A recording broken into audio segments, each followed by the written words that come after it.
Muy buenas noches, señoras y señores, ¿cómo están ustedes? Bienvenidos a otra edición del Péndulo por Unicanal. Hoy les planteamos tres temas. El primero, realmente un tema preocupante. Vamos a hablar con el director de aduanas, don Julio Fernández, acerca de los escáneres que se necesitan en nuestros puertos. ¿Para cuándo los escáneres? ¿Qué es lo que falta para contar con los escáneres? ¿Por qué desde el Parlamento no se autoriza el presupuesto para los escáneres? También cómo va la lucha anticontrabando y otros temas de interés para nuestro país. El segundo bloque vamos a hablar con el presidente del Banco Central del Paraguay, don José Cantero, acerca de la inflación. Está imparable, llega ahora hasta el 11%. Hay planes para contenerla, de qué manera, qué pasa con nuestras reservas, cuánta plata ya gastamos para mantener el dólar estable en nuestro país, de dónde salen esos recursos. En fin, hay muchos temas que hablar sobre economía con el presidente del Banco Central del Paraguay. El último bloque vamos a hablar con el padre Jesús Montero Tirado, sacerdote y pedagogo, acerca de la transformación educativa. Recordarán que el miércoles pasado estuvieron acá en el Péndulo el ministro de Educación y la viceministra de Educación explicando y saliendo al paso de las críticas vertidas por el padre Montero Tirado. Hoy vamos a conocer acá en el programa las críticas al proyecto de transformación educativa. Así que vamos a una breve pausa y en instantes comenzamos el debate. Llegó a Bristol el Agosto Liquida. Lleva de todo, miles de productos con descuentos increíbles. Vas a encontrar los mejores precios en televisores, celulares, lavarropas, heladeras y mucho más. Además, tu compra te puede salir gratis. Sí, todos los días sorteamos un premio. Tu compra te puede salir gratis. Y vos podés ser uno de los ganadores. Vení, comprá y gana.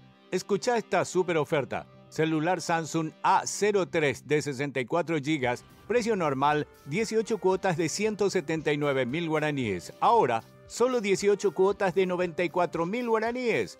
Bristol, la mejor casa de electrodomésticos del país. Con los productos verdes de Regional Sustentable maximizás tu producción con conciencia. Los préstamos para la implementación de riego por goteo facilitan la implementación de sistemas de riego de alta eficiencia para agricultura intensiva y ganadería. Ingresá a www.regional.com.py para conocer más detalles. Regional, creemos en vos.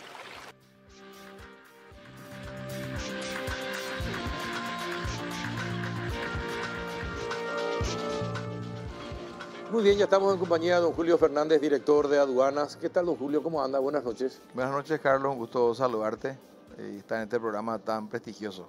Bueno, gracias por venir. Bueno, cuéntenos, para comenzar, ¿cómo fue su presencia en el Congreso y qué es lo que le preguntaron desde el Congreso? ¿Cuál es la preocupación de los congresistas? Bueno, ahí varios fueron los temas, ¿verdad? Un tema tenía que ver con el tema de contrabando, el tema vinculado con las sanciones, cuántas resoluciones de contrabando nosotros ya tuvimos, el tema del el famoso video que De Itanramada, el avión iraní, y digamos que cuáles son nuestros planes para combatir mejor el tema del contrabando también, ¿verdad? Incluyendo también el contrabando vinculado al caso de cigarrillos, o sea, una cantidad de preguntas. Y fue una reunión muy armoniosa porque nos permitieron explayarnos y explicar con detalles varios temas, y entonces realmente fue, creo que, una reunión muy productiva. ¿Quedaron satisfechos? Sí, nos pidieron algunas preguntas adicionales que yo no pude responder. Por ejemplo, una de las, me dijeron los parlamentarios que en el caso de los videos, estos que fueron los videos que mostraban coimas en Ciudad del Este, había solamente 2 imputados. Y bueno, para mí fue una sorpresa. Yo entonces quedé en que iba a responderles. La verdad que esos videos nosotros mismos, las cámaras nosotros mismos hemos invertido en cámaras para que nos autocontrolen. Pero sí, yo les destituí a todos los que están contratados. Los que están nombrados obviamente pasan por sumario. Yo no recuerdo si son solamente 2 imputados. Sé que la mayoría de las personas, todas las personas que pasaron por ese proceso hoy no están ocupando ningún puesto vinculado a ese trabajo, y que hay sumarios correspondientes. Pero me sorprendió cuando me dijeron que eran solo 2 imputados. No, esa fue la pregunta que quedó en el tintero, que quedó sin completarse. Sí, eso vamos a responder. Lo otro que también les mencionamos es que tenemos como más de 4.500 casos resueltos como contrabando a través de resoluciones en nuestra gestión. Entonces, bueno, a lo mejor vamos a tener que completar todos los detalles, cuáles son los casos. Y también explicamos muchos temas vinculados al contrabando electrónica, cómo se trabajó ese tema y cómo estamos trabajando en la aduana, los planes del futuro. O sea, fue una reunión muy, muy interesante. Ujú. Ahora, la aduana está en los aeropuertos también, la aduana, ¿no? Hay aduanas en todos los aeropuertos, obviamente que habilitados, en este caso Guaraní y Petirosi, pero como aduana para el control justamente del tema de mercaderías. Ajá. ¿Y qué es lo que se puede decir del avión iraní? ¿Tenía mercadería de contrabando o no tenía mercadería de contrabando?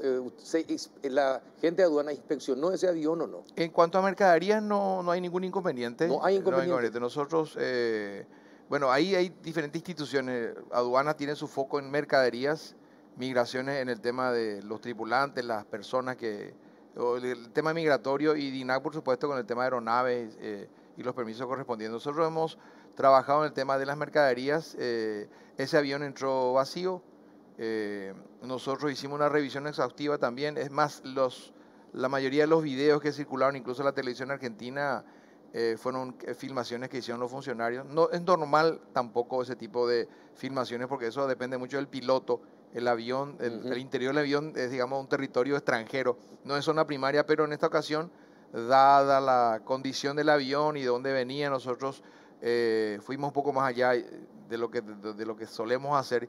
Y hace unos días también aterrizó un avión, de vuelta tuvimos que hacer una cuestión parecida.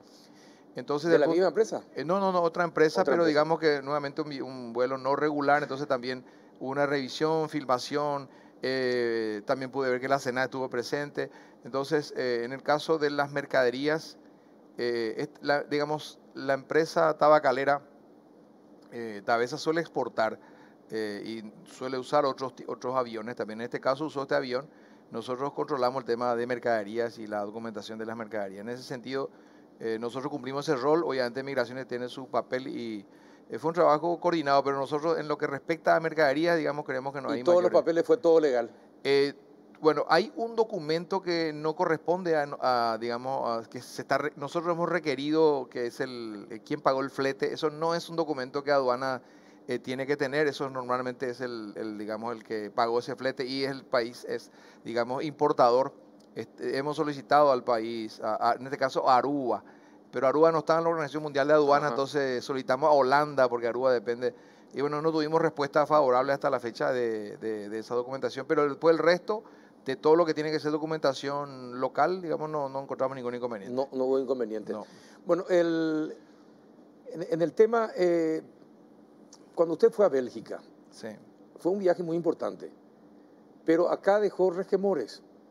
Los fiscales se molestaron porque usted se fue a explicar en Bélgica que al parecer un cargamento de cocaína había ingresado a Europa y no le dio aviso a la fiscalía. ¿Es cierto eso?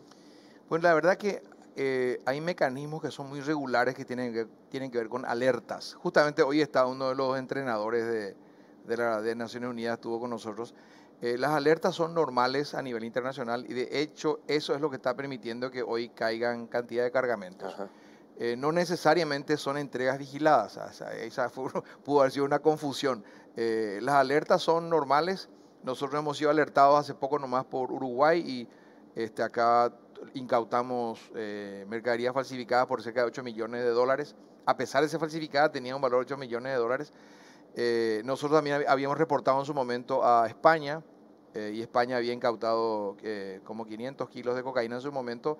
Y en esta ocasión alertamos por ciertas sospechas a Bélgica y resultó cierta. Resultó cierta, sí. Entonces, ¿y la sospecha en qué se fundaron? Y eso no puedo comentarte, Carlos, porque entonces me resta posibilidad de volver a incautar, de volver a... Pero le pregunto, ¿y por qué la sospecha no la manifestó acá a los fiscales, por ejemplo? Porque son cientos de... O sea, digamos, cuando hay una... a esas mismas características ya de alertas tuvimos resultados negativos. Es decir, varias veces le estábamos siguiendo a a ciertas características y tuvimos resultados. E incluso llegó un momento que mi equipo me dijo, mira, acá atrapamos. Yo le llegué a avisar al presidente, parece que vamos a encontrar algo, resultó negativo. Entonces, ¿qué significa eso? Si uno alerta, necesariamente tiene que revisar la totalidad y muchas veces lo que hace es, con falsa alarma, generar daños también. En ese sentido, estamos hablando que, por ejemplo, Paraguay tiene 55.000 operaciones al año en promedio de 250 toneladas cada operación. Eso hablamos 55.000 operaciones de 250.000 toneladas. De 250 toneladas. De 250 toneladas. Eso implica 14 millones de toneladas. Entonces, te recordarás el caso del carbón. Sí, es difícil controlar todo. Ese carbón que que llevaba como 250 toneladas de carbón, obviamente llevaba cocaína, creo que eran 4 toneladas, cerca de 4 toneladas. Eso es 1,5% del total. Es una aguja en un pajar, a pesar de que parece un elefante. Y habrás visto que fueron decenas de policías revisando durante días. Entonces, el cálculo que ahora hicimos justamente para ver cómo la gente nos pide, ¿por qué no revisan? ¿Cómo no revisaron? Bueno, para revisar la totalidad de las exportaciones paraguayas, que no son tampoco, digamos, gigantescas en términos relativos, sí, necesitamos 1,5 millones de funcionarios. Sin considerar estibadores y más o menos 3 millones de horas. Entonces, es imposible necesariamente los países, aquellos incluso que tienen un gran movimiento, como por ejemplo Bélgica. Bélgica moviliza 14 millones de contenedores, no toneladas, contenedores. Y ellos revisan aproximadamente 32.000, o sea, menos del 1%. Sí, menos del 1%. Busan es uno de los puertos más grandes del mundo, el sexto o quinto más grande del mundo, que está en Corea. Revisan ellos, escanean 40 contenedores por día, de 15 a 20 millones de contenedores que manejan al año. Rotterdam, algo similar, España también. Entonces, ¿por qué? Porque si uno va a hacer la revisión exhaustiva, va a congestionar todo y el costo de la congestión va a ser mucho más alto. Y obviamente el tema del narcotráfico, si lo comparamos con el sector formal mundial, es pequeño. Ahora, el tamaño es gigantesco. Obviamente las grandes mafias movilizan pero miles de millones de euros. Entonces, para Paraguay, digamos, es de altísimo impacto, digamos, el movimiento de dinero que manejan ellos. Y dígame, ¿ya se dio alguna vez el caso en que ustedes alertaron a la Fiscalía, se hicieron los controles? Acá no se encontró nada, justamente porque a lo mejor una carga muy grande, pero al llegar a un puerto, al puerto destino, sí encontraron cocaína. Recientemente tuvimos un caso no de Paraguay, sino de la región, y ahí efectivamente sucedió lo siguiente.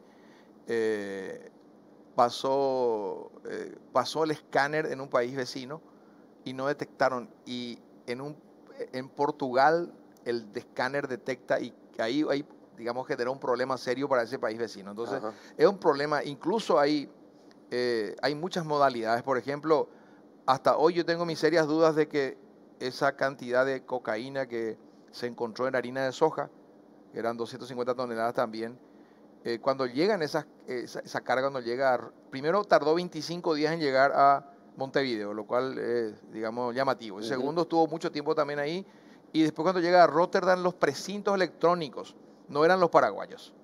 Estaba el precinto paraguayo, en el resto había precintos de fabricación canadiense distribuidas por empresas colombianas. Entonces, hay demasiadas modalidades. Y hay puertos tan grandes en el mundo. Por ejemplo, el de Amberes tiene más de 100 kilómetros de muelle. Más de 100 kilómetros de muelle. Entonces, ellos ¿qué hacen? Normalmente cuando tienen alertas ya lanzan buzos, interceptan antes de que entre al puerto, porque una vez que entra es una ciudad. En el caso de Paraguay también los puertos son relativamente, por un lado, dispersos, y también ya son grandes para nuestros puertos. Tienen algunos, el de Fénix tiene como 100 hectáreas, es un pueblo ya, Cacupemí también. Son también relativamente grandes ya, a pesar de que son pequeños en términos comparativos con nuestros países. Entonces, la producción mundial es gigantesca y la cocaína está llegando. Bueno, esos son parte de una presentación. Esto que son, por ejemplo, el primer cuadro que habíamos visto, ¿por qué aumenta esto? ¿Por qué se incrementó el tráfico de cocaína en el país? ¿Ustedes hicieron algún análisis de esta situación? Bueno, hay una producción que está creciendo. realmente lo que sí está pasando hoy en día es que en realidad se están detectando también. ¿Quién puede garantizar de que en la década del 70 no haya salido cocaína de Paraguay? Totalmente. En la década del 80.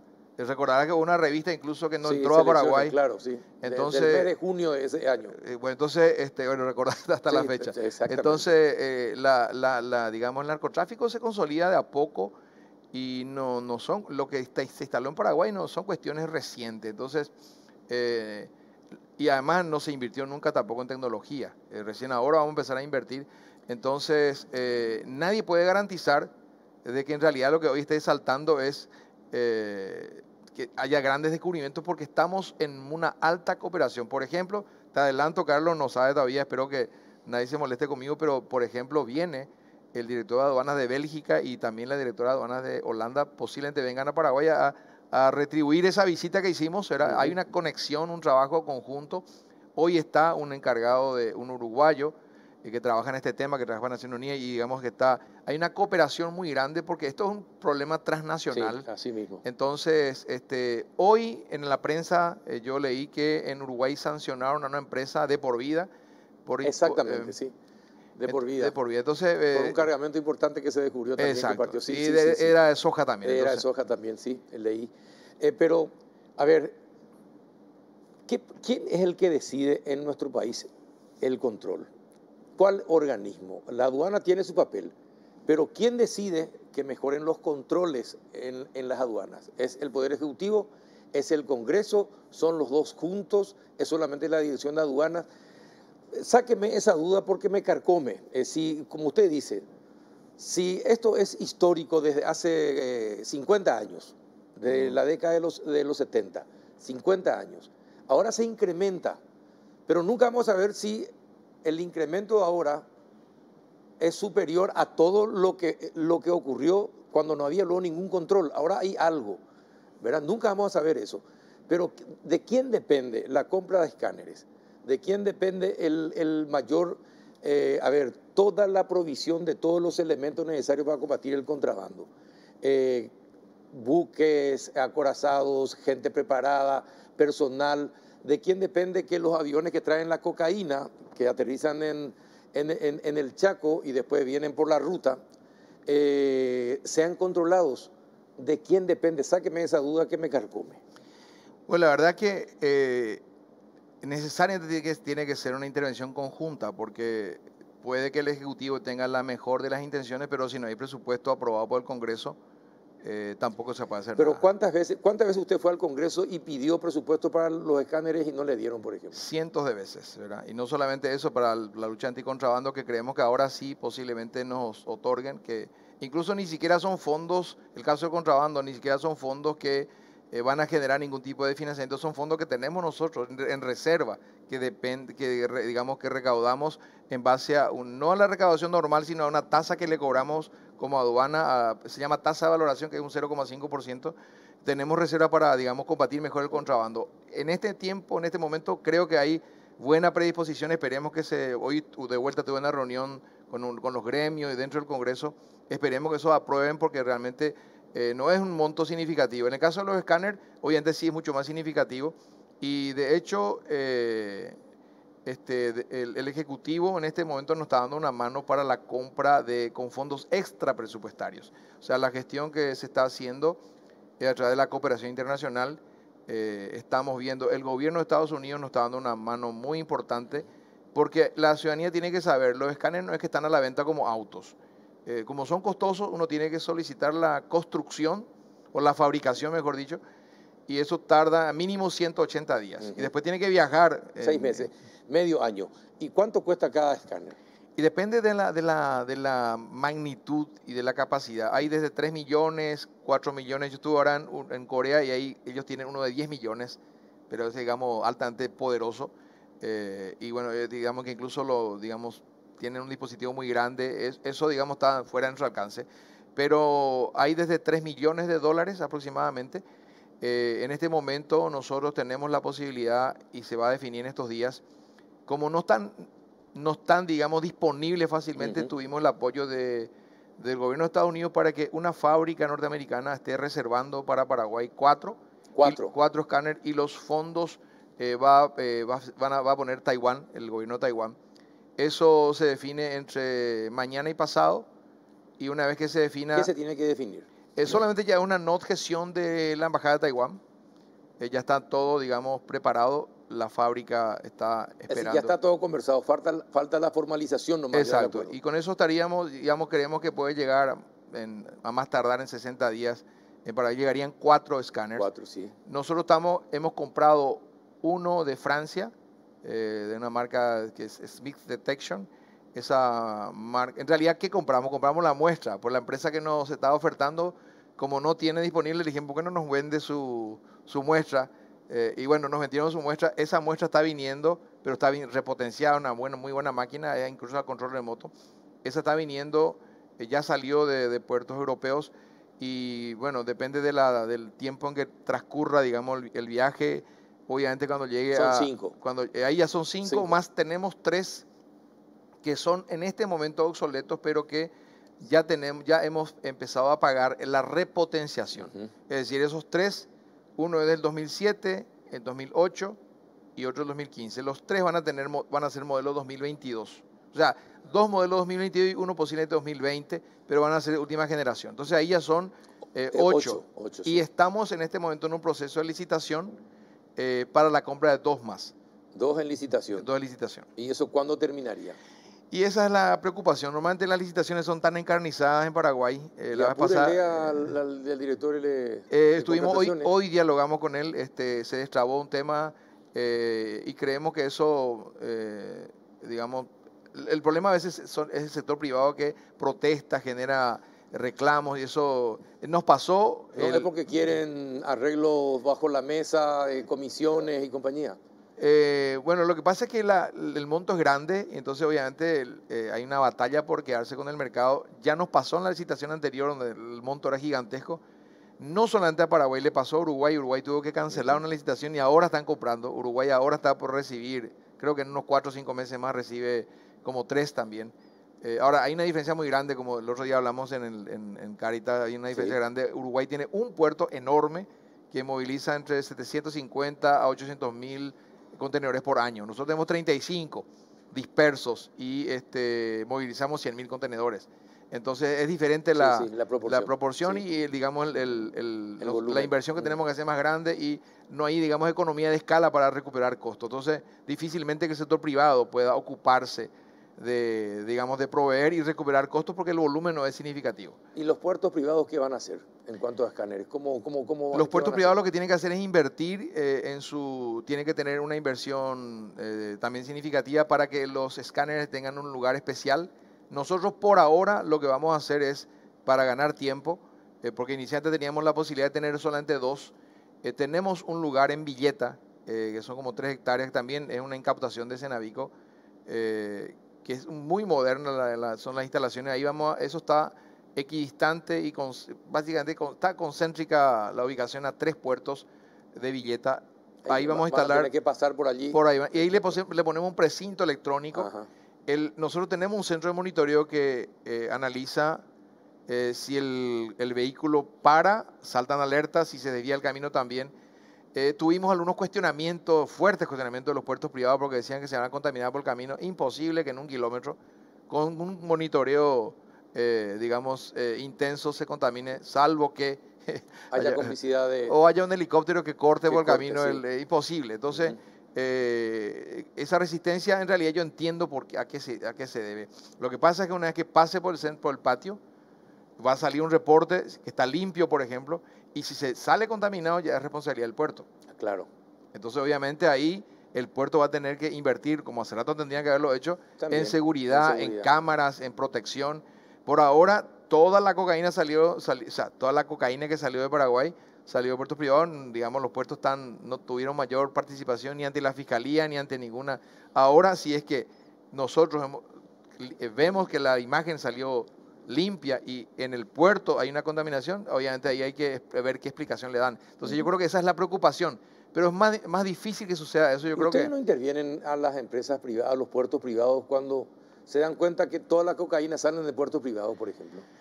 Y la verdad que es un tema de la Fiscalía también, de Senat también. Entonces, nosotros tenemos ciertas atribuciones, ciertas responsabilidades. Bueno, eso, digamos, eso que estás viendo ahí justamente son los puertos, de los lugares donde van a estar en Roca Alonso y en Villeta. Van a estar los patios de control temporalmente. Después van a tener cada puerto. Van a estar equidistantes de ciertos puertos. Y la velocidad de escaneo es de 100 contenedores por hora, así que da suficiente como para que no haya congestión. Y ¿qué vamos a hacer nosotros también? Es algo novedoso que no se está haciendo.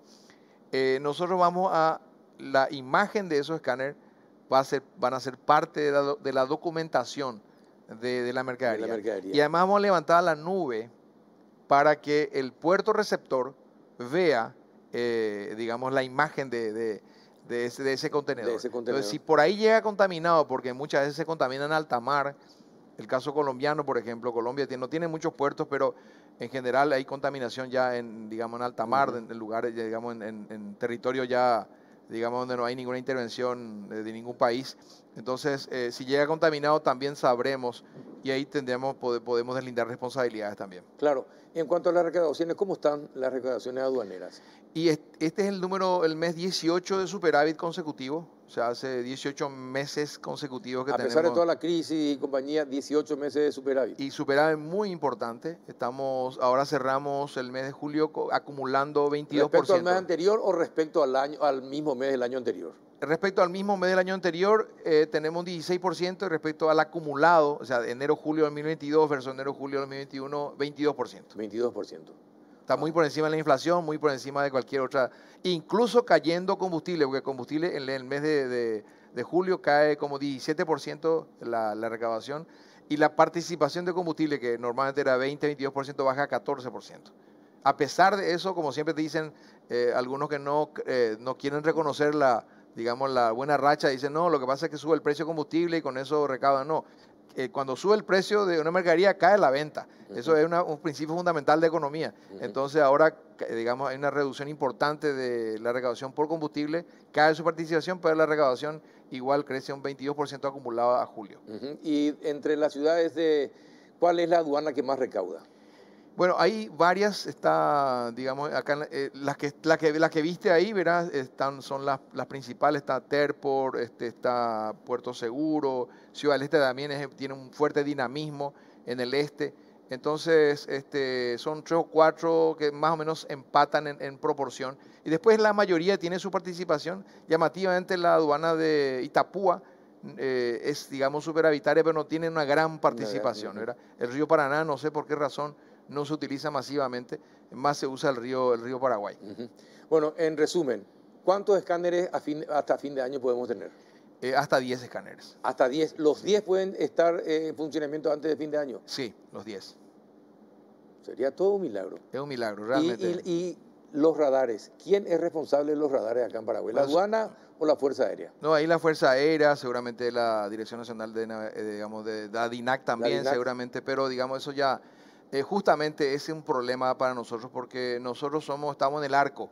O sea, cuando uno está hablando digamos, haciendo una relación con un partido de fútbol, la aduana está en el arco. O sea, necesitamos defensores, delanteros para combatir el narcotráfico y nosotros obviamente no podemos controlar todo. No hay defensores, no hay mediocampistas, no hay delanteros. Solamente podemos tener buenos arqueros ahora a partir de este año. Bueno, perfecto. Don Julio, muchísimas gracias por haber venido. Al contrario, gracias a vos, Carlos. Julio Fernández, director de aduanas. A la vuelta de la pausa hablaremos con el presidente del Banco Central del Paraguay, don José Cantero. Ya volvemos. Llegó a Bristol el Agosto Liquida. Lleva de todo. Miles de productos con descuentos increíbles. Vas a encontrar los mejores precios en televisores, celulares, lavarropas, heladeras y mucho más. Además, tu compra te puede salir gratis. Sí, todos los días sorteamos un premio. Tu compra te puede salir gratis. Y vos podés ser uno de los ganadores. Vení, comprá y gana. Escuchá esta super oferta. TV Win HD de 32 pulgadas. Precio normal 18 cuotas de 191.000 guaraníes. Ahora, solo 18 cuotas de 99.000 guaraníes. Bristol, la mejor casa de electrodomésticos del país. El Agosto Liquida llega a la farmacia Vicente Escabone. Podés ahorrar hasta el 60% en nuestras diferentes secciones este 5, 6 y 7. Hacé tu agosto. Acércate a nuestras sucursales nivel país o haz tus pedidos al call center 021-418-5000 o al 0974-185-000. Bien, ya estamos en compañía del presidente del Banco Central del Paraguay, don José Cantero. ¿Qué tal? ¿Cómo anda, don José? Muy bien, Carlos. Un gusto verte, compartir contigo y Hace estar acá tanto con tiempo la que te audiencia. queremos tener acá, pero como siempre estás muy ocupado. No, Agradezco pero- que la oportunidad que estés con nosotros. Un gran gusto. Bueno, ¿cómo estamos? ¿Cómo Y- está el BCP y cómo está el país desde la óptica del BCP? Bueno, el BCP ya hace tiempo está sobre rieles institucionales y cada vez ese trayecto de institucionalidad se va afianzando y ese es nuestro desafío como en este trabajo que nos toca. Y el país, bueno, atravesando ya choques que vienen desde el 2020, choques externos que confluyen, que no se desatan, que van sumándose otros choques, y nuestra economía con mucha capacidad de resiliencia ha demostrado en los últimos años, pese a este escenario de sequía interno que se asocia también con crisis energética motivado por un problema geopolítico de confrontación de Sí, países, de pero grandes potencias. el país con capacidad de resiliencia, y eso es muy bueno porque la resiliencia da esa capacidad de restablecerse y el compromiso férreo de parte de la política monetaria que está muy vinculado también con esa responsabilidad fiscal que garantiza esa eventual recuperación de nuestra economía. ¿De qué manera esto que pasa en Estados Unidos nos puede afectar? 2 trimestres consecutivos Sí. de recesión en Estados Unidos. Sí. Técnicamente ya es recesión en Estados Bueno, Unidos. es lo que técnicamente corresponde. Hoy hay todo Sí. un debate que trata de justificar que son otros criterios, pero lo característico de este escenario es que las 3 locomotoras globales hoy están con menor dinámica. Las proyecciones que dio el Fondo Monetario Internacional, tanto para Estados Unidos, para China y para Europa, es de un menor crecimiento Sí. y eso configura también un escenario. Eso arrastra a todos. Arrastra todo, pero configura un escenario también para el próximo año. El Fondo Monetario, ¿Qué tipo de escenarios? no, o sea, el Fondo Monetario dice que la región está teniendo un mejor performance, Sí, mayor performance a lo esperado, una proyección económica mejor, especialmente para Brasil, México. Pero estos choques internacionales de menores crecimientos de estas locomotoras pueden configurar un escenario para el 2023 de riesgos. A eso se asocia también subidas de tasa de interés que pone también un tónico ahí de eventual riesgo financiero, porque las subidas de tasa de interés, el endurecimiento de la política monetaria, como vimos en los 80 y en otros escenarios, ponen ese escenario especialmente para aquellos países que están muy endeudados o sobreendeudados, Sí. que no es el caso de Paraguay, y un escenario eventual de persistencia de inflación. Entonces, esos escenarios que hoy estamos viendo también nos llevan a la cautela para mirar hacia el siguiente año. Ujú. Ahora, Estados Unidos volvió a elevar su tasa de interés. Estados Unidos Esta semana, ¿no? creo que es la 4ª vez que eleva, la segunda en 0,75. Exacto. Hoy la economía de Estados Unidos también con esta subida de tasa, más estos escenarios que vimos, Taiwán, China, hay un vuelo hacia la calidad, hacia el dólar internacionalmente. O sea, esto está llevando hacia un fortalecimiento de esa moneda, pero lo que estamos viendo es que todos los países de la región, desde el año anterior, en el caso de Paraguay, desde agosto del 2021, ya comenzamos a subir las tasas de interés. Este escenario de subidas de tasa de interés para la región de los Estados Unidos no nos toma desprevenido a ninguno de los países que tienen esquema de meta de inflación. En el caso de Paraguay, estamos atravesando por el mes número 12 consecutivo de aumentos de tasa de interés. Entonces, 12 meses consecutivos. 12 meses desde agosto a julio, agosto del año pasado a julio de este año. Ese primer tramo de agosto a diciembre o de agosto a enero ya fue una normalización de la política monetaria. ¿Y por qué vamos elevando cada mes la tasa de interés? Bueno, el gran riesgo es la inflación. La inflación no solamente genera perturbación y muchos problemas como solemos decir, en los niveles más vulnerables de la sociedad, sino que a la vez enceguece la economía, le maniata, le dificulta. Cuando no se tiene claridad hacia dónde va la inflación, es muy difícil invertir, es muy difícil ahorrar, comprar, vender. Solo por poner un ejemplo, si tengo un alquiler contigo y vence en este mes, ¿cómo va a ser el precio para los siguientes 12 meses? Entonces, desde lo más simple, eso perjudica, dificulta realizar estas actividades económicas. Y países que no han podido controlar su inflación, que no han tenido un compromiso para controlar su inflación, vemos que el costo en el mediano y largo plazo es muy alto. Entonces es una comparación de costos. Nosotros tenemos controlada la inflación. Bueno, hoy la inflación desde el mes de abril llegó a un techo. Ese techo era 11,8. Sí. Es el nivel más alto que vemos de los últimos 10, 15 años. El Banco Central desde hace 11 años que era la previsión que se tenía, ¿no? El banco, es decir, teniendo en cuenta la situación. Claro, el Banco Central tiene un objetivo de 4%. No todos los bancos centrales de la región tienen un objetivo de inflación. Nosotros tenemos un esquema, Paraguay tiene un esquema de metas de inflación más o menos 2 puntos porcentuales.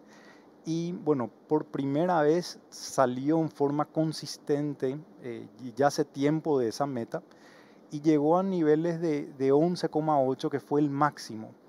Y desde abril se estacionó en eso, en 11,8 fue el máximo, comenzó a declinar, hoy está en 11,1. O sea, hace 4 meses que nos encontramos, podemos decir, en un plató, en un nivel, y con la tendencia y con la proyección a bajar al 8%. Al 8,8 a diciembre. A diciembre. Ahora, pero en las actuales circunstancias, teniendo en cuenta estas nuevas circunstancias, sí, lo de Taiwán, todo esto que usted acaba de explicar, sí, ¿verdad? Y que la guerra continúa, sí, el petróleo que también se... Todos los escenarios. Sí, todos los escenarios.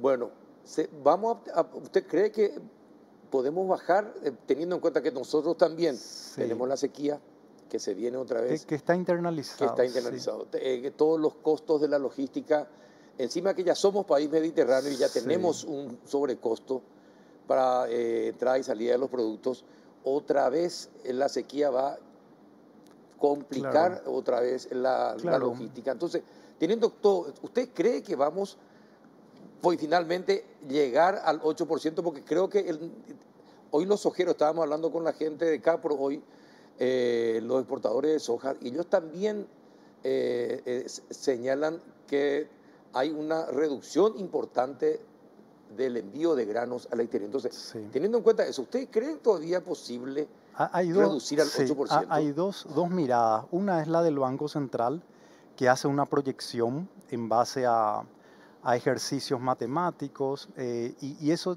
da cuenta de un pronóstico de 8,8%.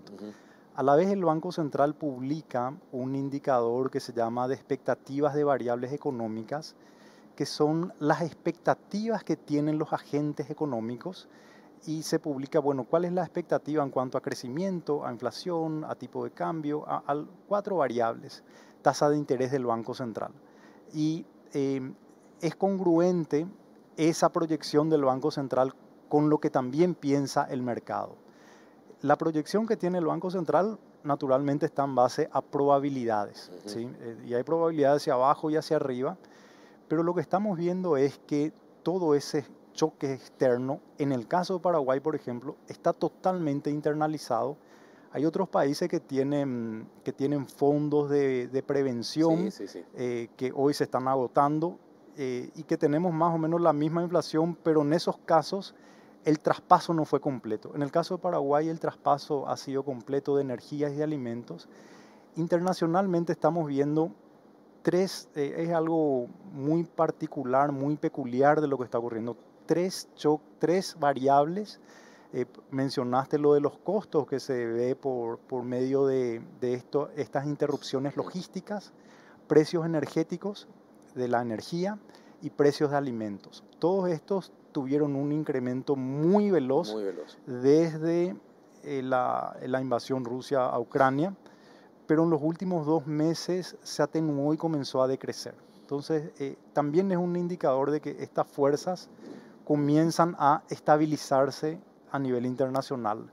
¿Qué podría pasar hacia adelante? Bueno, los escenarios uno puede dibujar también, y los economistas somos especialistas en catastroficar también, en llevar los pensamientos hacia adelante, pero creemos que hay que ver todos los escenarios. Que dada la información que hoy existe, dado la información y cómo estamos proyectando en base a lo que hoy entendemos, creemos que va a converger. Además de eso, Carlos, también hay un efecto base.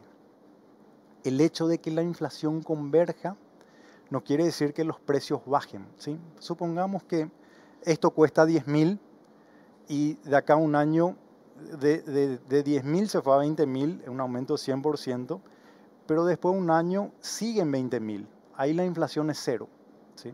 Entonces también por un efecto base, la inflación va a ir convergiendo, porque desde agosto del año pasado... Son capos los economistas para eso. No, pero... No, para explicar, no está bien, pero la explicación es cierta la explicación. Sí, es lo mismo que vos me digas, bueno, subí de peso 20 kilos y después te mantuviste... Me mantuve un año con el mismo peso. Claro, con el mismo peso. Entonces ya está asimilado.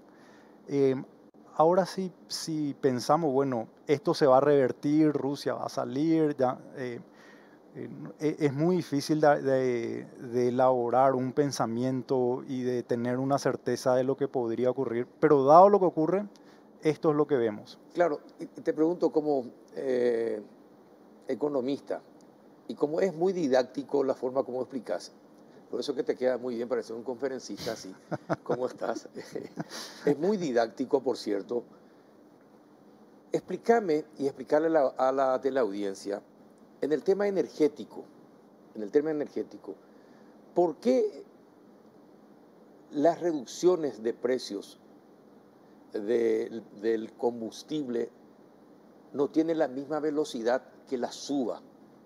Cuando que Del petróleo. Del petróleo, claro. Sí. La suba. ¿Por qué se da eso? ¿Por qué en Paraguay cuesta tanto cuando vemos que en Brasil de repente bajó y tenemos que ir todos, o los que están en la frontera van todos al Brasil para cargar su combustible? ¿Por qué en Paraguay no se da esa velocidad? Bueno, si uno hace un gráfico... Pero trata de ser, Pero trata de ser sincero. No políticamente correcto. Sé sincero. Si uno grafica la variación de precios del petróleo, sí, y la variación del precio del combustible local, van muy de la mano. Especialmente en los últimos 10, 12 meses, los aumentos han ido en 50%, sí, y después bajaron. Y bueno, también los países, hay algunos países que tienen capacidad de establecer precios, de fijar precios. Siempre hay un costo. En esos casos, el costo es tributario.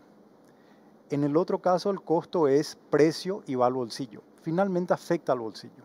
Y después está la mezcla de ambos de decir, bueno, una parte va a ir a precio, otra parte voy a absorber de alguna u otra forma. Creo que también en el caso de Paraguay, con Petropar se hizo eso. Entonces, la capacidad de absorción, hay países que tienen muy altas y por eso no se ve esa asociación. Pero en el caso de Paraguay, de acuerdo a los datos, van de la mano estos gráficos. Usted sabe que se produjo un detalle muy importante esta semana. Sí, Carlos. Los camioneros se reunieron con la gente de Petropar. El director de Petropar, sin querer queriendo, comentó que podían bajar hasta 700 guaraníes el precio del combustible. Sin embargo, el presidente agarró y decidió a la media mañana agarró y decidió bajar a 500 guaraníes. Todavía había un margen de 200 guaraníes. Entonces uno se pregunta, y sigue habiendo, ¿por qué no se bajó los 700 guaraníes? ¿Por qué se bajó solo 500? Si entraba en el proceso de negociación esos 700 y no los 500. De mi parte desconozco totalmente, y no puedo abordar porque, así como decís, no conozco con profundidad cuál fue la negociación y cuál es la capacidad de Petropar de reducir hasta 700.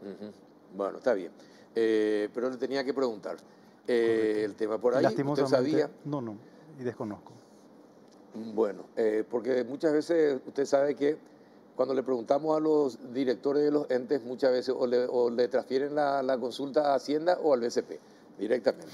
Bueno, ¿cuánto hasta fines de julio, cuánto le costó al país mantener el dólar básicamente estable? Bueno, lo interesante es que atravesamos por lo primero, mejor dicho, es que el objetivo del Banco Central no es garantizar un tipo de cambio. No tenemos una meta como sí tenemos con la inflación, pero lo que estamos viendo en los últimos ya prácticamente dos meses y medio es que este termómetro, que es el tipo de cambio, Sí. que demuestra también la temperatura del país, se mantiene prácticamente por las fuerzas de la demanda y la oferta. El Banco Central prácticamente ya no tiene una presencia activa en el mercado, tenemos una presencia solamente para ir monitoreando, viendo. Y desde los últimos 3 o 4 meses esa presencia del Banco Central en el mercado cambiario fue retrocediendo. Creemos que, y con todo eso, algo muy importante es que el nivel de reservas internacionales hoy del país es de 9.400 millones, o sea, 9.4 billones, y es superior inclusive al nivel que teníamos previo a la pandemia, inicio de la pandemia. O sea, el país está con pilares muy sólidos ante los choques. Por un lado, reservas internacionales con una espalda muy grande, y por otro lado, un tipo de cambio bastante estable ya hace tiempo, donde no precisa la presencia del Banco Central por la confianza que existe hacia la moneda, hacia la estabilidad. Así es que vemos como un escenario favorable y esperemos que esta tranquilidad en los distintos mercados perdure en el tiempo, pese a que estamos navegando en choques. Claro, pero me habían dicho que hasta abril una cierta cantidad muy importante había participado, pero no recuerda cuánto más o menos hasta fines de julio, qué participación o cuánto nos costó mantener el dólar sin que se eleve muy abruptamente. La verdad que el Banco Central tiene una política, el Banco Central compra las divisas de Hacienda, y esas mismas divisas de Hacienda es la que devuelve al mercado. Y de tal modo a que las reservas internacionales permanecen constantes. Entonces no hay un costo, no hay una situación que pueda salir de ese parámetro de actividad en la que el Banco Central tiene presencia en el mercado. Sí creímos muy importante en los primeros, creo que fue en el mes de febrero que el Banco Central tuvo una presencia muy fuerte ese lunes de la confrontación de Rusia con Ucrania. El Banco Central tuvo una presencia muy fuerte en un día, en una semana, y eso en el tiempo se fue acomodando hacia la normalidad. ¿Y con nuestros bonos qué está pasando? Leí que, según informe del Banco Mundial, que en realidad los bonos de todos los países se estancaron. El de Paraguay también. ¿Qué pasó? ¿Qué está pasando con los bonos de los países? Bueno, que no pueden ser colocados en el mercado. No, en el Paraguay es como una pyme muy competitiva que tiene acceso a los mercados, y cuando salimos a los mercados, cuando el país sale a los mercados, el precio al que coloca es de grado de inversión. Sí. Nunca vimos hay situaciones en que en algunas oportunidades esas ventanas se van cerrando, no es ocasión para emitir quizás los mercados dan la vuelta a la esquina o están muy nerviosos, pero hoy el contexto internacional y las características que tienen en Paraguay no vemos ninguna complejidad cuando el país salga a emitir sus títulos, ¿verdad? Que por lo general es inicio de año, febrero aproximadamente, ya con un presupuesto aprobado, y en alguna ocasión también se sale después de febrero, pero no vemos una situación de cierre para el país, al contrario, ¿verdad? Con la reciente... Pero creo que la última se llegó hasta la mitad nomás y después se paró, la última emisión. Creo que son emisiones en el mercado local. Fueron en el mercado local. En el mercado local, que Hacienda, por un tema de optimización de costos, decidió no emitir en el mercado local. Tampoco creo que su decisión fue de fondearse a través de organismos internacionales cuyos costos o precios o tasas de interés son muy convenientes en términos financieros. Entonces fue una decisión financiera que llevó al Ministerio de Hacienda, al Tesoro, a tomar esa decisión. ¿Cuánto creció este año la deuda externa? La deuda externa, tengo entendido, está en 13.400, creo que en 800 millones, algo así habrá crecido. ¿Y por qué tanto? ¿Hace cuánto tiempo no crecía así la deuda externa paraguaya? Yo creo que el análisis tiene... lo que solemos analizar es, bueno, cuánto del PIB responde a... creo que si un país como el caso nuestro no se hubiese endeudado para afrontar los choques, el PIB hubiese caído y por más que uno no se endeuda, ese ratio hubiese empeorado. Entonces, la capacidad de financiación para un país como el nuestro, que necesita capital físico, que necesita infraestructura, que necesita competitividad, es necesario. Creemos que, dado que hoy ese nivel de endeudamiento y que la sociedad considera que ya es elevado, para mí eso es muy positivo, de que exista una conciencia social que dicte las pautas. Realmente esa es la institucionalidad. Pero los políticos no hacen caso de eso. No, pero hay un compromiso de que la deuda externa, un compromiso, vamos a decir, del Ministerio de Hacienda, de la sociedad, que no, a diferencia de otros países, que esto no escale, y eso representa una cultura que a su vez es lo más importante de una capacidad institucional que tiene el país. Hay un consenso de que eso se tiene que garantizar. ¿El banco no tiene algún análisis o estudio de, por ejemplo, cuánto le cuesta al Estado paraguayo, es decir, cuánto le cuesta a todos los paraguayos las comisiones extras que se pagan por las obras públicas, por los contratos, por las adquisiciones? ¿Hay algún estudio donde podamos ir a decir a la pucha, mira todo lo que estamos gastando de más porque no estamos haciendo los controles necesarios? Sí, no. ¿Hay algún lugar, algún estudio hecho por el BCP al respecto? Bueno, el Banco Central hoy tiene un equipo de investigación, de investigadores. Qué bueno. Tenemos aproximadamente ya 10 PhDs en el Banco Central, algunos están llegando. Una inversión que tiene ya larga data y que hoy estamos cosechando. Y nuestra investigación hoy se está centrando, porque es el directorio también el que establece las investigaciones, y se centra en aspectos que hacen a la conducción de la política monetaria, al mercado financiero, al mercado cambiario, de tal manera a que todas nuestras decisiones puedan tener mayor conocimiento, sean más asertivas. Y también, bueno, hay investigaciones que van más allá de la practicidad en la toma de decisiones, sino que ya están quizás en la frontera del conocimiento. Sí, le pregunto, pero a eso me refiero. Nosotros, hoy uno puede hacer cientos de investigaciones.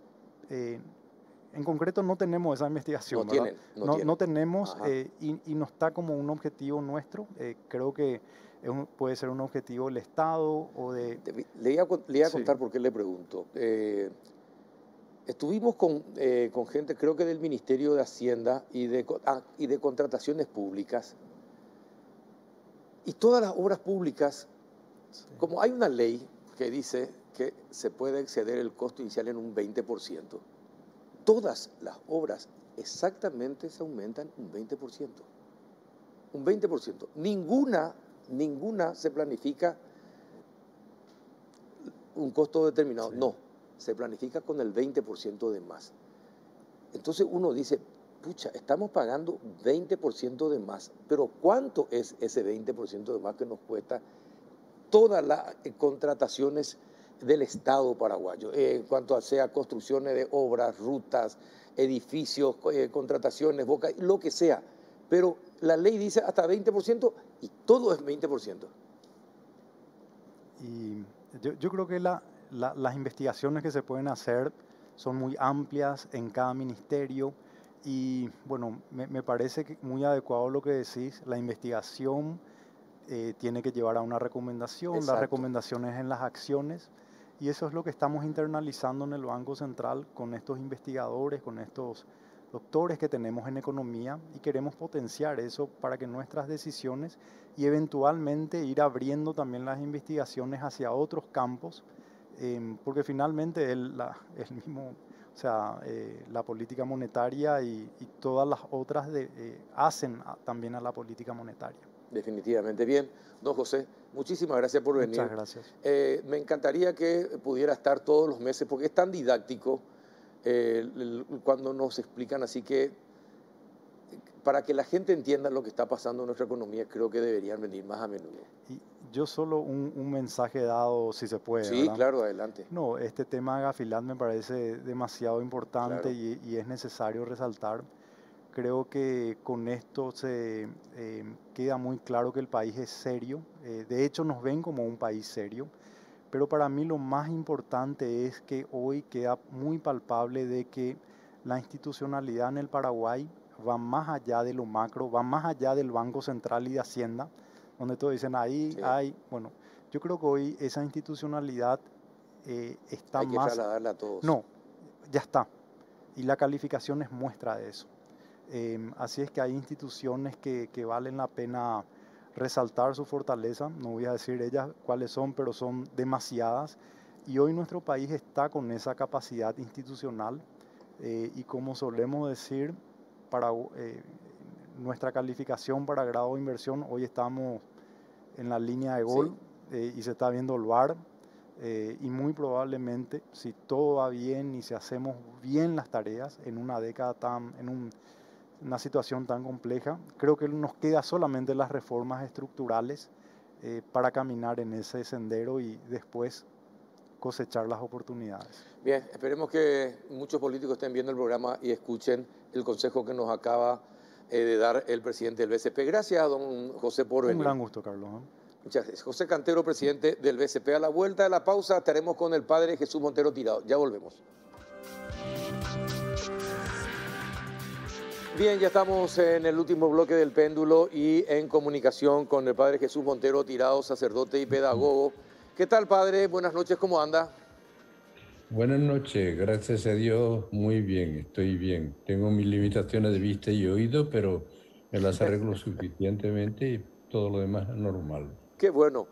Bueno, padre, la semana pasada le tuvimos acá al ministro de Educación, el ministro Zárate, y a la viceministra también, hablando sobre la transformación educativa.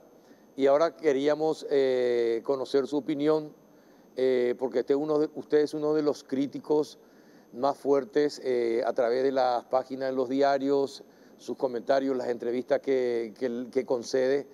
Y bueno, y queríamos ver la otra cara de la transformación educativa, la del crítico. ¿Por qué usted está tan duro con la transformación educativa? Bueno, en realidad porque la transformación educativa es una propuesta inadmisible desde el punto de vista primero, porque el comité estratégico, que es el organismo responsable de llevarla adelante, la máxima autoridad, el presidente de ese organismo es el mismo ministro. El comité estratégico no es legal, está fuera de ley y está en contra de la ley. La Ley General de Educación, en el artículo 92, dice claramente que el único órgano competente legalmente para proponer reformas y acompañar procesos de cambios de educación es el Consejo Nacional de Educación y Ciencia. El Comité Estratégico, bueno, y también lo dice el artículo 22 de la Ley Orgánica, o sea que se confirma en 2 leyes. El Comité Estratégico ha sido creado por decreto del presidente. El presidente no puede sacar un decreto que va contra 2 leyes y no puede crear un organismo por su cuenta que se llama Comité Estratégico responsable de transformar la educación. Ese organismo está fuera de ley, en contra de la ley, no es legal, por tanto no es legítimo y no es aceptable. Y todo lo que ha hecho, en principio, desde el punto de vista jurídico, es nulo. Por eso es rechazable. En segundo lugar, analizando jurídicamente también, el proyecto que presentan, el plan que presentan, ese plan de transformación, viola 12 leyes, 12 artículos de la Constitución y 33 artículos de 3 leyes, de la Ley General, de la Ley Orgánica y de la Ley del Código de la Niñez y Adolescencia. Yo no puedo aceptar como ciudadano que un gobierno en un Estado social de derecho, en una democracia, me imponga un documento, unas propuestas, unas líneas de acción que van contra 12 artículos de la Constitución y 33 artículos de 3 leyes. No puedo aceptarlo de ninguna manera. Ahora, padre, además, debo de desobedecer. Ahora, padre, pero desde el ministerio dicen que todo está dentro de la legalidad y niegan que todos esos artículos que usted cita estén fuera de la ley. Al contrario, la semana pasada justamente explicaban que hay leyes al respecto que facultan al ministerio a establecer mecanismos que permitan la participación social en el diseño, desarrollo y ejecución de la política de educación y que no están al margen de la ley. Hasta el asesor jurídico del Ministerio de Educación, consultado en algunos medios de comunicación, dice también que todo se ajusta a la norma y a la ley. Por eso es llamativo esa confrontación así. Y la gente quiere saber en quién creer, padre. Lógico, y hace muy bien en querer saber por dónde están las cosas. Exacto. Yo afirmo con la Constitución en la mano que no se cumple el artículo 73, porque dice que la educación es integral y permanente, y eso no existe. No hay educación integral porque no se está educando una dimensión esencial constituyente del ser humano, que es la dimensión espiritual. El ser humano tiene 4 dimensiones fundamentales, como dice la antropología integral. La biológica corporal, que es evidente, la psicológica, tenemos actividades que se producen en el cerebro, pero que no son el cerebro, como es pensar, amar, recordar, etcétera, imaginar. Bueno, y tenemos la dimensión social, porque somos seres eminentemente sociales. Desde el primitivo paleolítico, el hombre buscaba asociarse porque por sí mismo solo no es autónomo como para subsistir. Y la 4ª dimensión es la dimensión espiritual, que es justo la que nos diferencia de los mamíferos. La educación que tenemos y la que proponen ellos no es integral. No hay nada en el plan que expresamente esté diciendo qué van a hacer para desarrollar la dimensión espiritual de la persona. No existe en el currículum actual y ellos, al transformarla, no están proponiendo qué van a hacer. La educación no es permanente, es escolar, es universitaria y ahí acaba. Y la educación actualmente, con más razón que nunca, los constituyentes tuvieron una visión muy clara, debe ser permanente, porque constantemente cambian los conocimientos.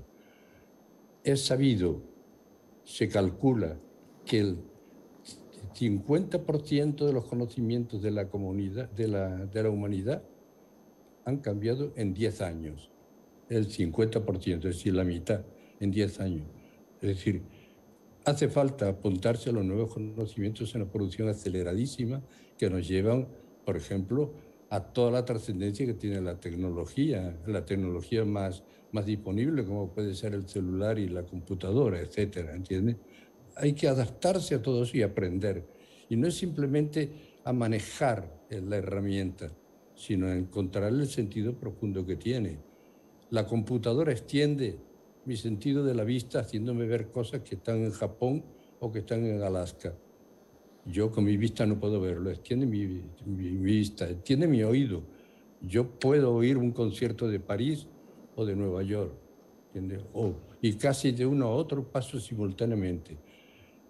El ser humano tiene una memoria en su cerebro limitada, pero en el disco duro, en la nube, en Internet, yo tengo una memoria extraordinariamente amplia. Se ha dilatado, extendido mi memoria, ¿entiendes?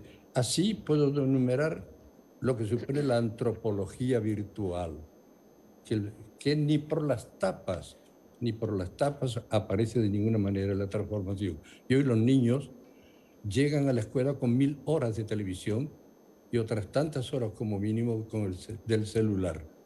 No son niños que llegan con tabla rasa en el cerebro para volcarle conocimientos.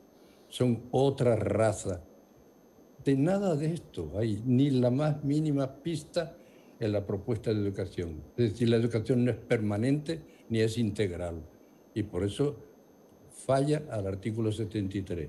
Falla el artículo 74 porque impone la ideología de género, aunque hayan sacado la palabrita, porque está en la Agenda 2030, en la mayoría de los objetivos de los 17, impone la ideología de género. Y el artículo 74 dice que se garantiza el pluralismo ideológico y educación no puede imponer ninguna ideología. Artículo 74. Claro, en el 74 también está... Ahora, padre, Sí. Disculpe que le interrumpa, pero, por ejemplo, el ministro decía, hay que leer toda la documentación porque en ninguna parte sale la imposición de esta ideología de género que usted está señalando. No aparece, no existe. No, Y también se preguntaban si estas críticas, es decir, esto fue elaborado conjuntamente con la Universidad Católica de Chile y la Universidad de Columbia. Sí. Y de alguna manera, entonces, de alguna manera, usted también está criticando a la Universidad Católica de Chile y a la Universidad de Columbia. Entonces, ¿en quién creer, padre? Usted es tan tajante y tan firme en su afirmación. Y el ministro también dice, bueno, pero no existe. Entonces, ¿dónde podemos ver el tema de la ideología de género que se quiere imponer? Para que los padres también se queden tranquilos. Te lo digo, en la Agenda 2030, en la que está comprometido el gobierno de Descartes. Es más, Mario Abdo Benítez, presidente de Paraguay, ha dicho en la OEA enfáticamente que la puerta de Paraguay está abierta para la Agenda 2030 y que se compromete a cumplirla en su presidencia. Es más, la Agenda 2030 está obligada en el Plan Nacional 2030 del país y eso está presionando en educación. La Agenda 2030 impone la ideología de género en la mayoría de sus objetivos. Por tanto, aunque no se cite la palabrita, estamos obligados por la Agenda 2030. Más aún, Europa regaló 86 millones de euros para educación en general y 38 de ellos para la transformación educativa. Lee la Ley 6.659, incluido su anexo primero, donde se explicita claramente la imposición de todo esto. Peor todavía, nuestra soberanía queda bloqueada porque por cambio de 38 millones de euros, son 304.000 millones de guaraníes, bueno, por esa cantidad se vende el país y perdemos la autonomía del país, la soberanía, porque Europa en esa ley tiene el derecho de aprobar o no aprobar nuestro plan de transformación. Es decir, Europa nos va a decir, hagan esto y si no lo hacen, ¿qué? Pero padre... El ministro puede decir que no está explícito ese nombre, pero está en las obligaciones que el gobierno mantiene y que presiona la educación. Ahora, padre, así como usted lo explica, es decir, que se vendió la soberanía por 38 millones de euros. Así es. Es más, se vendió porque aceptamos la Agenda 2030, donde se nos imponen cosas que van contra nuestra cultura, contra nuestras raíces, contra nuestros derechos, contra los derechos de los padres. El enfoque de derechos que está en la ideología de género, el enfoque de derechos supone que al Estado se le da el ser el primer y principal garante de los derechos de los niños. ¿Y cuáles son los derechos de los niños ahora, según la Agenda 2030 y todo el Plan de Naciones Unidas? El derecho político, económico, social, cultural y sexual a los niños. ¿Desde qué edad? Desde que nacen. Dime tú si un niño que no sabe leer, o que acaba de aprender a leer, o que difícilmente tiene lectura comprensiva, como nos ha demostrado PISA en nuestros chicos de 15 años, que no tienen capacidad de lectura comprensiva, puede opinar y ser como un ciudadano adulto sobre política, economía, cultura, sociología y vida sexual. Es una barbaridad, o sea, esto no tiene ni pie ni cabeza. El documento no es científico, no tiene los fundamentos básicos de todo proyecto educativo, que es lo que nos dice para la pedagogía, la antropología. ¿Dicen acaso qué tipo de hombre y mujer quieren formar? ¿Dicen acaso dicen, además de no definir el perfil, cuál va a ser el perfil del egresado cuando se pase todo el proceso de educación? No dicen nada de esto. O sea, no hay fundamentación antropológica, no la hay sociológica, no nos dicen qué modelo de sociedad están proponiendo. Se supone, uno leyendo, a qué desastre nos llevan, pero en realidad, si los derechos de los niños son ya desde pequeños y los padres no pueden oponerse porque el Estado tiene la primacía, se le concede, de la protección de los derechos de los niños, quiere decir que se le roba a los padres la patria potestad de ser ellos los garantes principales y definitivos del niño y de sus derechos. Eso es así, el enfoque de derecho está definido en los documentos de CEPAL, en los documentos de Naciones Unidas, por más que aquí nos quieran ocultar el contenido. Y el enfoque de derechos es parte fundamental del plan de transformación educativa. Ahora, lo que usted, padre, lo que usted está señalando es una gran conspiración internacional, entonces, que envuelve a los poderes ejecutivos, a los poderes legislativos e incluso al poder judicial. Porque, no sé, a mí me parece increíble que los estados, y un estado como Paraguay, acepte todos esos condicionamientos que usted está señalando. La semana pasada acá vinieron y el ministro dijo, no es cierto, no existe nada de eso, no vamos a vender nuestra soberanía y no existe nada de ideología de género así como se quiere expresar. Entonces, ¿qué quiere que le diga, padre? Esto genera mucha confusión y genera mucha preocupación en la sociedad y sobre todo en los padres. Me alegro que genere preocupación porque es para preocuparse. Porque el ministro afirma, pero no demuestra. Que saquen un documento justificando todo lo que estamos diciendo que está fraudulentamente planteado. Mira, te digo más. El diagnóstico que presentan de la educación desde la página 22 a la 30 es una burla. Porque lo que presentan como diagnóstico es un comentario superficial al informe de PISA de 2017. El informe de PISA, como tú sabes, lo único que hace, lo hace muy bien, es analizar el nivel de aprendizaje de los chicos de 15 años en lectura, matemáticas y ciencias. Lo único que hace. Lo hace muy bien y demuestra que nuestros chicos en las tres cosas se aplazan, no aprueban. Muy bien. Ese es todo el diagnóstico. ¿Dónde están las causas socioeconómicas de la situación de la educación? ¿Dónde están las causas políticas de invasión del ministerio con operadores políticos? ¿Eso no es problema de la educación? Estamos padeciendo que cada ministro que llega y cada político que está con poder presiona al ministerio para colocar. En tiempo de Lugo se crearon 284 supervisores, además de los que había. Como no podían tomar el cargo porque se necesita concurso, le llamaron jefe de despacho. ¿Entiendes? Bueno, cambió el nombre, pero le dieron las funciones y el sueldo, el trabajo de supervisores, que eran operadores políticos. Y así cada partido Ahora, presiona padre, cuando llega al poder. ¿por qué en la reforma no se tuvieron en cuenta estos elementos para evitar justamente esto que usted está señalando que está pasando? Por ejemplo, qué bueno hubiese sido que en la reforma educativa que se realizó en la década de los 90 y parte los primeros años del 2000, se hubiesen contemplado todas estas cuestiones para evitar justamente las tentaciones políticas, nombramientos de gente sin razón, solamente supernumerarios y compañía. ¿Qué pasó? ¿Por qué eso no se tuvo en cuenta en la reforma educativa? Porque los gobiernos que ha habido han vulnerado la Ley General de Educación que salió en el 98, recogiendo las ideas principales de la reforma educativa de los 90.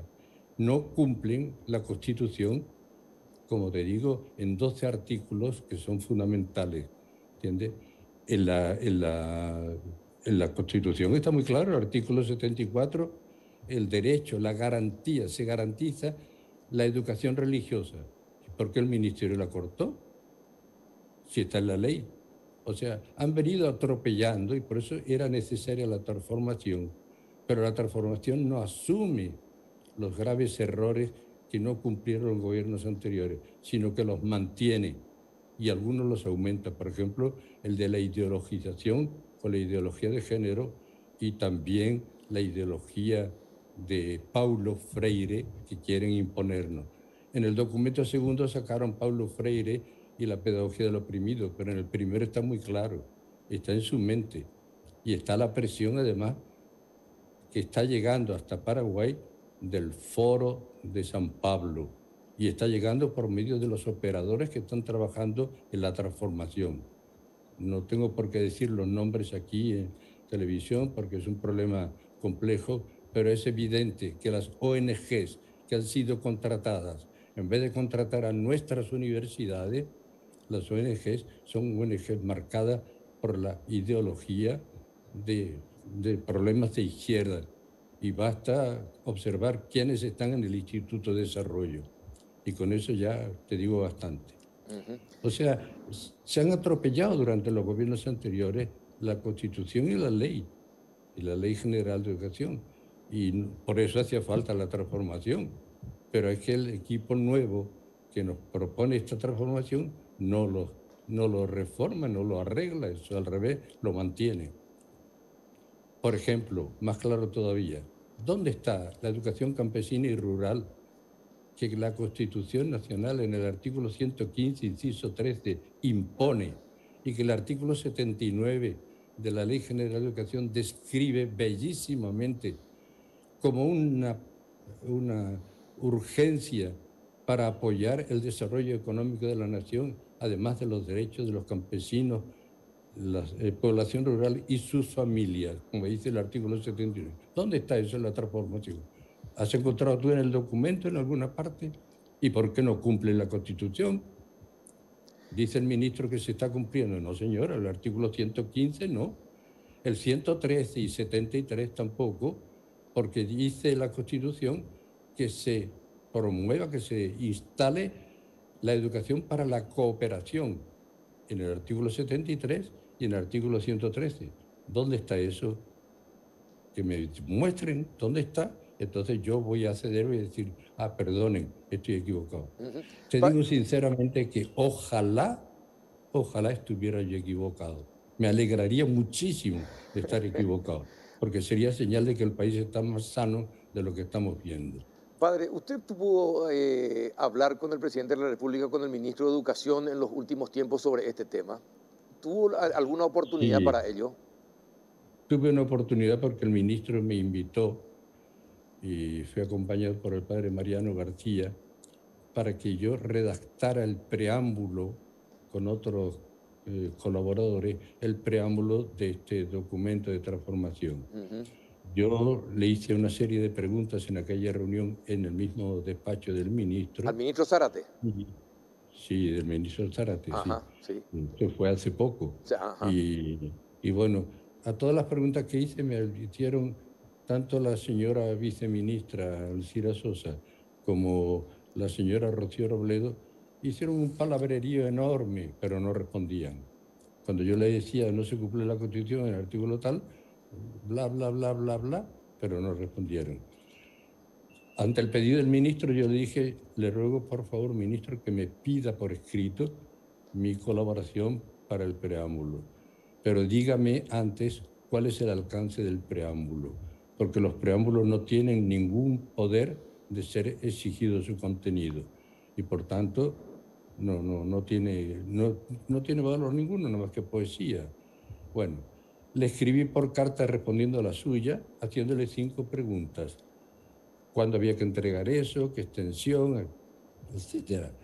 La de pregunta fundamental, ¿cuál es el alcance del preámbulo? No me lo dijo, no me respondió, porque no tiene ningún alcance.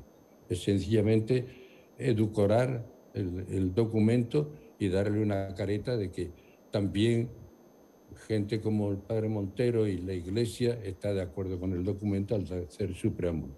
Lógicamente me negué a colaborar en esa... Sí, eso también nos dijo a nosotros que la Iglesia, la Conferencia Episcopal y el presidente de la Conferencia Episcopal estaban al tanto de la transformación educativa y ellos no habían puesto ningún condicionamiento, ni habían expresado algún malestar. Claro, evidente, y por eso Monseñor Escobar renunció con rueda de prensa donde dijo muy claro los fundamentos de su renuncia, porque no estamos de acuerdo, hay mucha gente en la Iglesia que no está de acuerdo.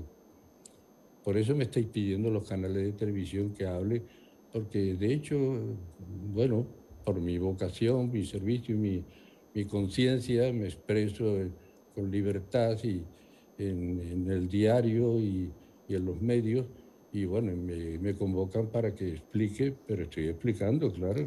Y dígame, ¿es cierto que usted fue censurado en algún diario? El ministro y la viceministra Rocío por ahí van diciendo que yo miento, pero a mí no han sido capaces de venir a dialogar. Canal 9 nos invitó a ellos 3 y a mí con Valeria Infran y Daniel Ríos a tener un programa en directo para debate. Se negaron los 3. Estuvimos Valeria, Daniel Ríos y yo, estuvimos en el programa, pero ellos no acudieron.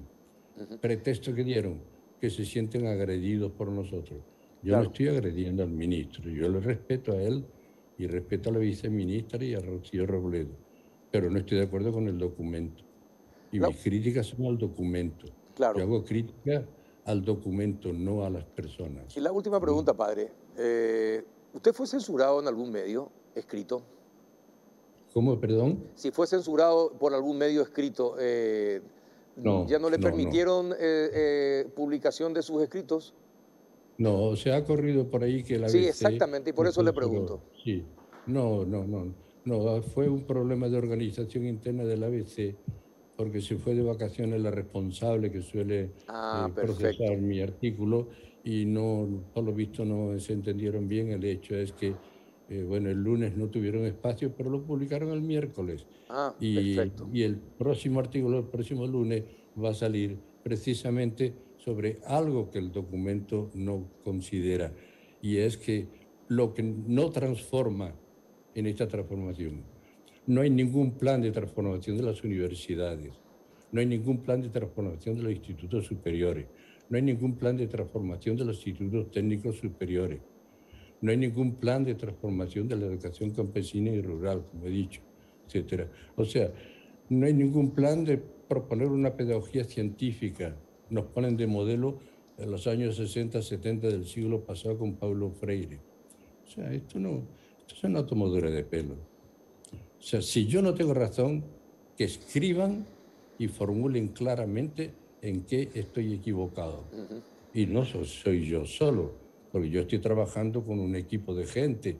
No, o sea, yo no no me arriesgo. Entre otros, en el equipo hay 4 abogados, 2 abogadas y 2 abogados, a los que yo, antes de mandar el artículo al BBC, se lo paso. No encuentran ningún problema. En las afirmaciones que hago, al revés, me felicitan, agradecen y me animan. O sea, no hay sinceridad, o sea, están ocultando y quieren, en un documento que han edulcorado la expresión con una manipulación del lenguaje, pretenden que nosotros, la población, la ciudadanía, diga, ah, muy bien, hagamos la transformación, para responder al imperativo que viene de la Agenda 2030 de Naciones Unidas y al imperativo que viene de Europa por la ley 6.659 que firmó, que creó aquí Paraguay, aceptando la donación a cambio de entregarse. No sé, yo sé que estoy siendo muy crudo en mis afirmaciones, pero es que a estas alturas las palabras suavitas no convencen y no aclaran.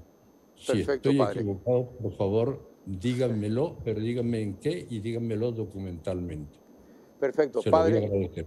Muchísimas gracias por estar allí, padre. Muchas gracias por la entrevista concedida. Nada, encantado, con mucho gusto. Soy periodista desde el año 1968, me siento colega vuestro y cuando pedís algo lo hago con mucho gusto. Un abrazo, padre, gracias por estar allí. Igualmente. El padre Jesús Montero Tirado. Bueno, ustedes escucharon las 2 posiciones en una semana. Es creer o reventar. Hasta el próximo miércoles.